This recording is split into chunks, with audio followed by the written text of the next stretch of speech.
તંત્ર અત્યારે ખૂબ એક્શનમાં આવી ચૂક્યું છે। કેબિનેટ મંત્રી પ્રદ્યુમન વાજા જે બાવડા પહોંચ્યા, જેમાં ટ્રેક્ટરમાં સવાર થઈ અને મંત્રીએ આખી જ પરિસ્થિતિ શું છે તેનું નિરીક્ષણ કર્યું। પૂરગ્રસ્ત વિસ્તારોમાં તેમને ફરી અને મુલાકાત લીધી છે। આખી જ પરિસ્થિતિનો તાગ પણ મેળવી લીધો છે। પાણીનો ઝડપી નિકાલ કરવા માટે તંત્રને આદેશો પણ કરી નાખ્યા છે। અધિકારીઓ સાથે બેઠક યોજી અને પરિસ્થિતિનો તાગ મેળવ્યો છે।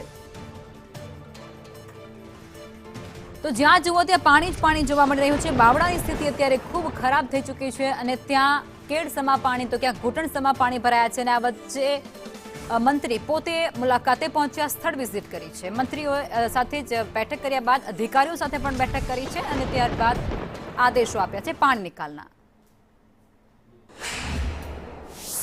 આણંદ બાવળા જે અસરગ્રસ્ત વિસ્તારો છે એની મુલાકાત લીધી, ગેલેપ્સ ઇન્ડસ્ટ્રીયલ એસ્ટેટની પણ મુલાકાત લીધી અને જે ઇમરજન્સી સિચ્યુએશન હતી એમાં નેશનલ ડિઝાસ્ટર સ્ટેટ એસડીઆરએફની ટીમ, આર્મી અને બધા જ લોકો વહીવટીતંત્ર સાથે બધા જ લોકોને સલામત સ્થળે ખસેડવાની કામગીરી પૂરી થઈ છે।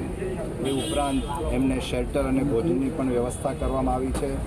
સદનસીબે કોઈ પણ જાનહાનિ પણ નથી થઈ અને વર્તમાનમાં જે પરિસ્થિતિ છે એનું ત્યાગ મેળવી એની સમીક્ષા કરી અને બધા જ ઉચ્ચ અધિકારીઓ અને સ્થાનિક વહીવટીતંત્ર સાથે બેઠકનું આયોજન કરેલું। અમદાવાદના નારાયણ